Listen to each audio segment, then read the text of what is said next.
Students, मैं doctor Mahavir Singh Yadav आज आप लोगों को BSc part first physics paper first mechanics का टॉपिक गैलीलियन ट्रांसफॉर्मेशन पर अपना व्याख्यान दूंगा। पिछले व्याख्यान में मैंने frame of reference, inertial and non inertial frame of reference के बारे में आप लोगों को बताया था। तो उसी को आगे बढ़ाते हुए ये गैलीलियन ट्रांसफॉर्मेशन क्या होती हैं और किस तरह से पोजीशन, डिस्प्लेसमेंट, इनका ट्रांसफॉर्मेशन होता है एक फ्रेम से और दूसरे फ्रेम के अंदर, जो उसकी पार्टिकल होता है उसकी स्थिति को, डिस्प्लेसमेंट को किस तरह रिप्रेजेंट किया जा सकता है, उसके बारे में डिटेल से आज आप लोगों को बताऊंगा। तो मैं पहले लेता हूं गैलीलियन ट्रांसफॉर्मेशन क्या होता है। यदि किसी स्थिर निर्देश तंत्र के सापेक्ष कण की स्थिति ज्ञात हो तो वे रूपांतरण संबंध जिनके द्वारा किसी अन्य जड़त्वीय निर्देश तंत्र के सापेक्ष कण की स्थिति ज्ञात की जा सके उन्हें गैलीलियो ट्रांसफॉर्मेशन के नाम से या गैलीलियन रूपांतरण के नाम से उनको जानते हैं। इन संबंधों के द्वारा दोनों निर्देश तंत्रों के सापेक्ष कण की अन्य भौतिक राशियों जैसे वेग, त्वरण, बल आदि के लिए भी रूपांतरण संबंध ज्ञात कर सकते हैं। अब मैं आगे चलता हूं तो इसमें देखता हूं पोजीशन ट्रांसफॉर्मेशन किस तरह से हम कर सकते हैं। तो इसको समझने के लिए हमें दो फ्रेम ऑफ रेफरेंस का इमेजिनेशन करना होगा। सपोज करो कि हमारे पास में एक फ्रेम एस है और दूसरा जो फ्रेम ऑफ रेफरेंस है वो क्या है, एस डैश है।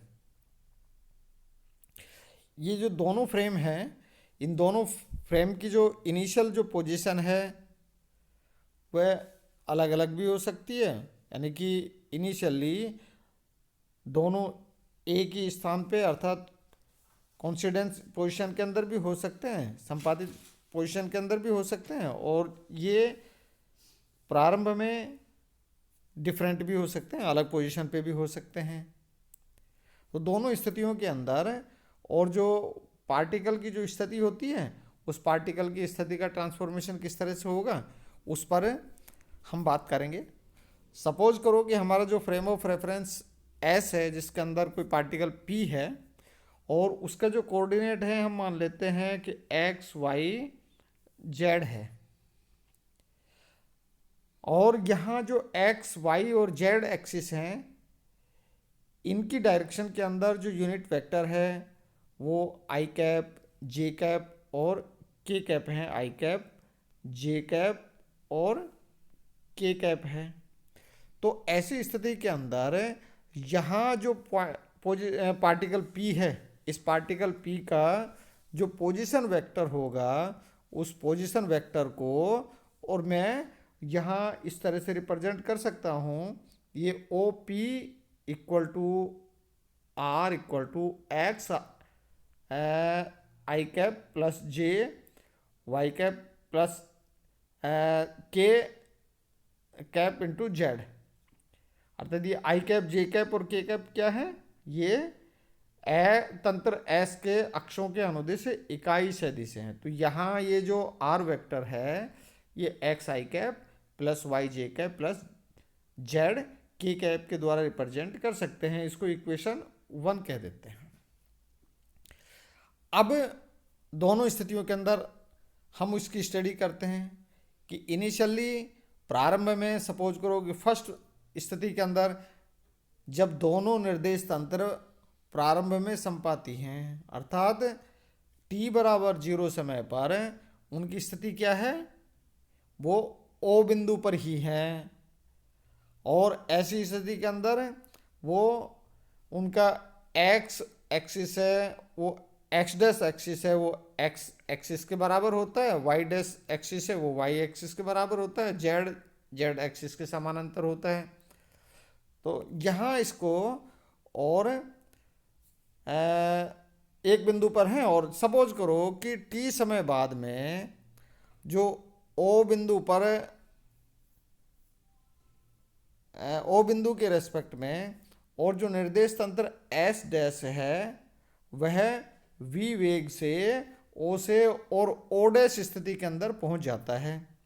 तो ऐसी स्थिति के अंदर यहाँ जो ओ ओ डैश है वो ओ ओ डैश का जो मान है वो कितना हो जाता है, ओ ओ डैश ये वेक्टर v इंटू टी के बराबर ये हो जाता है। Vector O O dash equal to क्या हो गया, वी टी के बराबर हो गया वी टी के वेक्टर वी टी के बराबर ये हो जाता है। ये पोजीशन वेक्टर इसका हो गया स्थिति। यहाँ अब इस क्षण तंत्र एस डैश में कण पी के स्थिति सदिश आर डैश तथा निर्देशांक x dash y dash z dash हो तो यदि इस पॉइंट पी जो बिंदु पी है इस बिंदु पी के और इस एस डैश उसके अंदर यहाँ क्या है एक्स डैश, ये क्या कह सकता हूँ एक्स डैश है, वाई डैश है और जेड डैश है। तो आर के लिए क्या लिख सकता हूँ, आर डैश वेक्टर क्या हो गया, वेक्टर आर डैश क्या लिख सकता हूँ, x dash i cap plus y dash j cap plus z dash k cap, इस तरह से। और इनकी जो पोजीशन वेक्टर है आर डैश के लिए मैं इसके अंदर लिख सकता हूँ। तो यहाँ ये आ गया ओ पी इक्वल टू, यहाँ vector are equal to r dash equal to x dash i cap plus y dash j cap और plus k dash z dash k cap. इसको इक्वेशन 2 के द्वारा मैं इसको रिप्रेजेंट कर सकता हूँ। तो यहाँ ऐसी स्थिति के अंदर ये क्या होगा, अब उसके अंदर जो triangle O O dash P, O O dash P के अंदर सदिशों के त्रिभुज के नियम से और ओ पी किसके बराबर हो जाता है, ओ पी किसके बराबर हो जाता है, ओ पी वेक्टर किसके बराबर हो गया, यहाँ vector O O dash plus O dash P के बराबर हो जाता है। Vector O P equal to क्या हुआ, ओ ओ डैश प्लस क्या हो जाता है, ओ डैश पी के बराबर वो हो जाता है। तो यह ऐसी स्थिति के अंदर हम यहाँ क्या लिख सकते हैं कि यहाँ O P vector equal to O O dash plus O dash P, या vector are equal to V into T, O O dash की जगह क्या रख सकते हैं V into T plus R dash vector. और यहाँ इसको मैं लिख सकता हूँ क्योंकि यदि एस डैश फ्रेम के अंदर और हम इसका पोजीशन को देखना चाह रहे हैं तो ऐसी स्थिति के अंदर इसको लिख सकता हूँ r dash equal to r minus v t, इस इक्वेशन से। यहाँ ये जो इक्वेशन है ये इक्वेशन 3 कह देते हैं और ये कण के स्थिति सदिश का गैलीलियन रूपांतरण समीकरण कहलाता है। तो यहाँ जो पोजीशन का जो वो है स्थिति सदिश का जो रूपांतरण समीकरण है ये मिल जाता है r dash vector equal to vector r minus vector v into t हो जाता है। अब यदि एस के सापेक्ष जड़त्व निर्देश तंत्र एस डैश के वेग v के घटक एक्स वाई जेड अक्षों के अनुदिश v x v y v z हो तो क्या लिख सकता हूँ मैं, वेक्टर v को क्या लिख सकता हूँ I cap V X plus J cap V Y plus के कैप वी जेड। तो यहाँ ये जो इक्वेशन 1 2 व 4 को 3 में रख देते हैं, यहाँ जो ऊपर वाला क्योंकि आर डैश की वैल्यू रख देते हैं, आर की वैल्यू रख देते हैं, वी की वैल्यू रख देते हैं, तो हमें क्या मिल जाता है ये इक्वेशन मिल जाती है। अब यहाँ I dash i cap J cap और के कैप के जो कोफिशिएंट हैं उनका कंपैरिजन करते हैं तो कंपैरिजन से हमें मिल जाता है X dash equal to X minus V X T, Y dash equal to Y minus V Y T और Z dash equal to Z minus V Z T. तो यहाँ ये जो इक्वेशन 5 है, यहाँ ये इक्वेशन 5 ये कण के निर्देशांकों में गैलीलीय रूपांतरण समीकरण कहलाते हैं। उसके कोऑर्डिनेट के गैलीलीय रूपांतरण समीकरण कहलाते हैं। तो इस तरह पोजीशन का रूपांतरण कर सकते हैं और यहाँ ये उसका जो कोऑर्डिनेट्स हैं उसके निर्देशांक हैं उनका रूपांतरण किया जा सकता है। अब दूसरी स्थिति देखते हैं। अब दूसरी स्थिति के अंदर क्या है कि इनिशियली एस फ्रेम एस और एस डैश वो प्रारंभ में संपादित नहीं थे, अर्थात ओ और ओ डैश की जो पोजीशन प्रारंभ में अलग अलग थी, अलग अलग हो। तो ऐसी स्थिति के अंदर ये जो गैलीलियन ट्रांसफॉर्मेशन है किस तरह से होता है वो यहाँ इसके अंदर देख लेते हैं। माना प्रारंभ में जो सेकंड जो स्थिति है, जब दोनों निर्देश तंत्र प्रारंभ में संपाती नहीं है, अर्थात दोनों एक स्थान पे नहीं है, तो माना प्रारंभ में t बराबर 0 पर निर्देश तंत्र एस डैश के मूल बिंदु ओ डैश का स्थिर निर्देश तंत्र एस के मूल बिंदु के सापेक्ष स्थिति सदिश कितना है, r0 है। ये इसके अंदर ये दिखा रखा है r0, और ये नियत वेग v से इस तरह गति करना प्रारंभ करता है कि इस तंत्र एस डैश के अक्ष सदैव तंत्र एस के अक्षों के समानांतर रहे। ये हम सुविधा के लिए, मैथमेटिकल सिंप्लिसिटी के लिए हम इस तरह का अजम्पशन इसके अंदर मान लेते हैं। तो ये अपने फिगर के अंदर इसको रिप्रेजेंट किया, एक्स वाई जेड सभी एक्सिस ये एस और एस डैश की पैरेलल हैं। टी सेकंड में यह निर्देश तंत्र एस डैश दूरी O0 डैश O डैश बराबर वेक्टर v t तय कर लेगा। इस स्थिति में कण P का स्थिति सदिश r डैश हो तो ये ऐसी स्थिति के अंदर वेक्टर r क्या लिखा जा सकता है, vector r OP equal to O0 dash vector plus O0 dash O dash vector plus O dash P vector.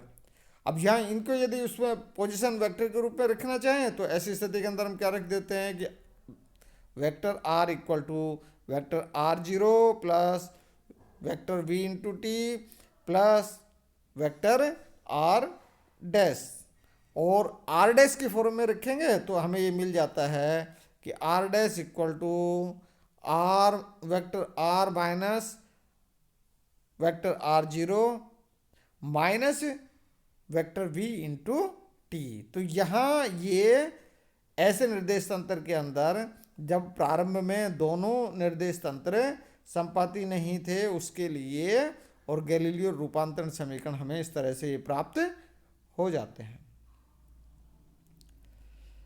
अब डिस्प्लेसमेंट ट्रांसफॉर्मेशन किस तरह से, तो अभी तो हमने क्या देखा था, पोजीशन का अर्थात स्थिति का और गैलीलियो रूपांतरण।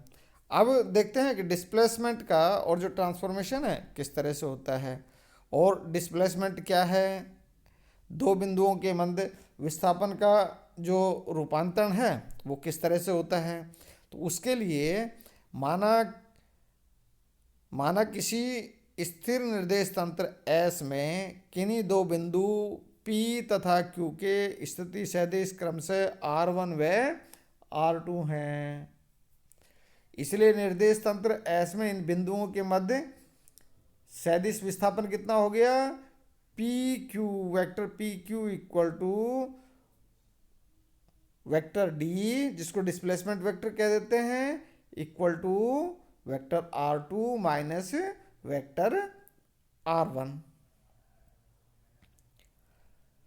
यदि किसी अन्य गतिशील निर्देश तंत्र S डैश में, यहाँ जैसे इस फिगर के अंदर मैंने दिखाया है, इन्हीं दो बिंदुओं के स्थिति सदिश R1 डैश तथा R2 डैश हो तो स्थिति सदिश के गैलीलियन रूपांतरण समीकरण क्या मिल जाता है, R वेक्टर इक्वल टू क्या हो गया, R vector equal to R1 dash equal to vector R1 minus vector V into t, जैसे पहले हमने देखा था। और इसी तरह से R2 vector R2 dash equal to vector r two minus vector v into t equation 8 के अनुरूप हमें मिल जाता है। अतः निर्देश तंत्र एस डैश में बिंदुओं P तथा Q के मध्य सदिश दूरी क्या होगी, उसको क्या कह देता हूँ, डी डैश के द्वारा उसको रिप्रेजेंट कर देता हूँ। तो डी डैश इक्वल टू